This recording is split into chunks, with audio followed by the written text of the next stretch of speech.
तो गोल बत्ती लगाएं। लंबी बत्ती, लंबी वाली जो बत्ती होती है लक्ष्मी की पूजन में, देवी पूजन में, जितनी भी माताओं की आप पूजन करोगे, जितनी भी देवियों का आप स्मरण करोगे, उसमें लंबी बत्ती का प्रमाण है। पितरों की पूजन में लंबी बत्ती का प्रमाण है। पितरों को कभी गोल बत्ती नहीं लगती। आप मटके के पास में, परिंदे के पास में, जल के पात्र के पास में कोई भी अगर दिया लगाएंगे तो वहां गोल बत्ती रखकर लगाएंगे तो घर में लक्ष्मी नहीं टिकेगी।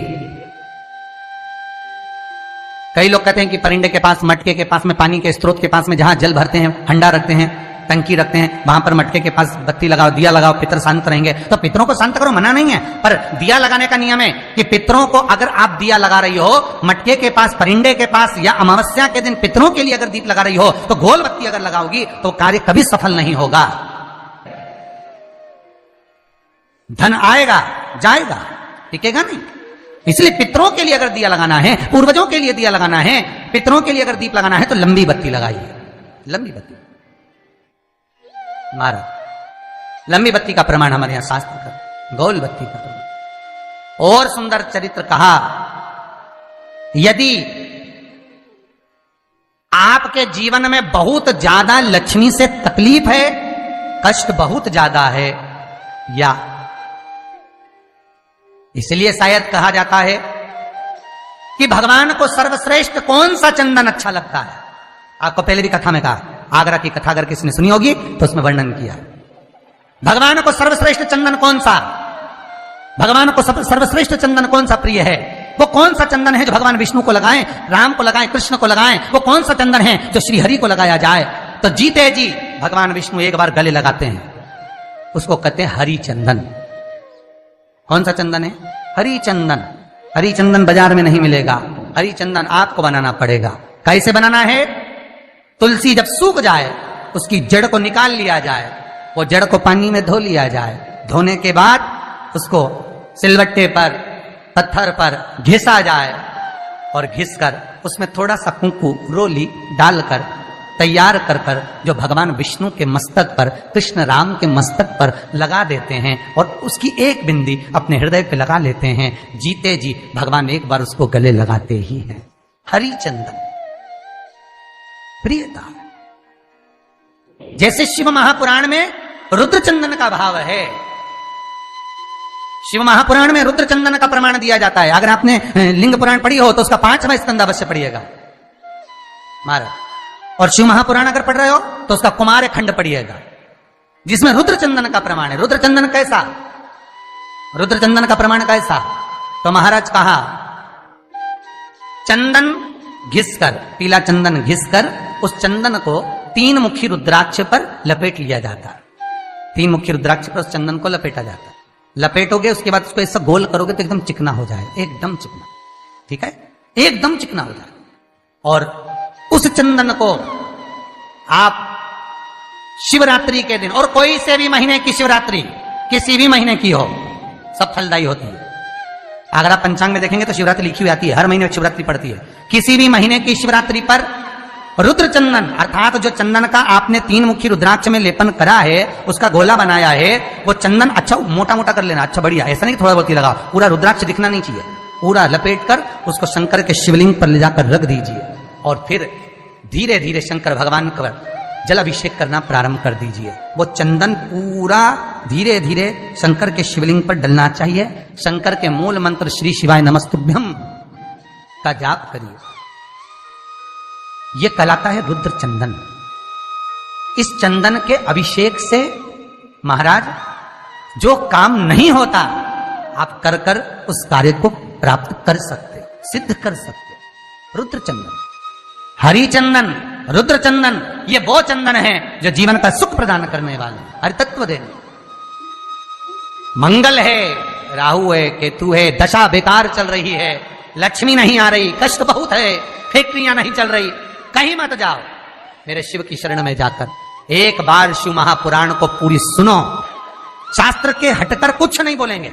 जो शास्त्र सम्मत है, स्कंद पुराण में, विष्णु पुराण में, नर्मदा पुराण में, लिंग पुराण में, शिव महापुराण में, भविष्य पुराण में जितनी जितनी बातें लिखी होती है उसको छाट छाट कर लेकर आते हैं, आपको बता देते हैं कि आप ये कर लो, उससे फायदा मिल जाएगा। कोई ज्योतिषी नहीं, कोई कुछ नहीं, बस केवल भजन करो, शंकर का अनुमोदन करो और विश्वास रखो शंकर पर, तो किसी को 1 रुपया देने की जरूरत नहीं पड़ेगी। भजन करो, विश्वास शंकर पर रखना, जन्म मरण और परण वो देगा, सुख वो देगा, समृद्धि वो देगा।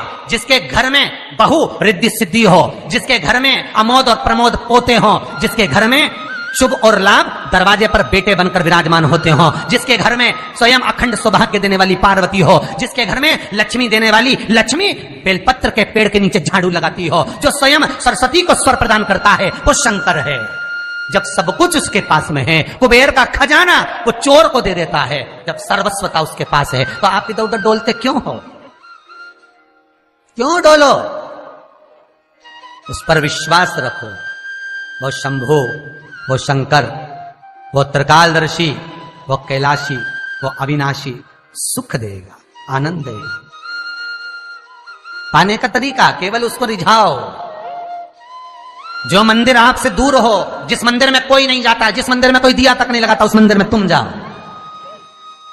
और उस मंदिर में एक दिन जाकर प्रकाश करकर आना, एक बार दिया जला कर आना, मंदिर की सफाई कर आना, शंकर जी पे जल चढ़ाकर उनको स्नान कराकर, कोई पत्ती पेड़ पौधे की पास में तोड़ के चढ़ाए आना।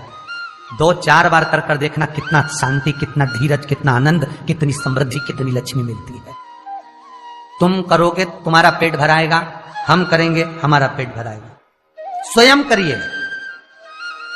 तो ब्रह्मलोक के देवता ब्रह्मा हैं, वैकुंठ के देवता भगवान विष्णु हैं, और मृत्यु लोक का अगर कोई देव है तो वो महादेव है, केवल शंकर, केवल शिव, मृत्यु लोक का देव। अभी एक विचार करो, तुम्हारे घर में अगर थोड़ी सी तकलीफ आई तो सबसे पहले अमेरिका में लड़का रह रहा वो आएगा क्या? पूना में बच्चे रह रहे हैं वो आएंगे क्या? इंदौर में बेटी रह रही वो आएगी क्या? उज्जैन में कोई रह रहा है वो आएगा क्या? सबसे पहले वो आएगा जो तुम्हारे घर के पास होगा या घर के करीब में होगा, बिल्कुल लगा हुआ होगा या घर में होगा। अब आप कहां रहते हो? जितने लोग कथा सुन रहे हैं सही बताना, कहां रहते हो? पृथ्वी पर, मृत्यु लोक में रहते हो। और पुकार किसको रहे हो? ब्रह्मलोक में। पुकार किसको रहे हो? वैकुंठ लोक में। पुकार किसको रहे हो? इंद्रलोक में।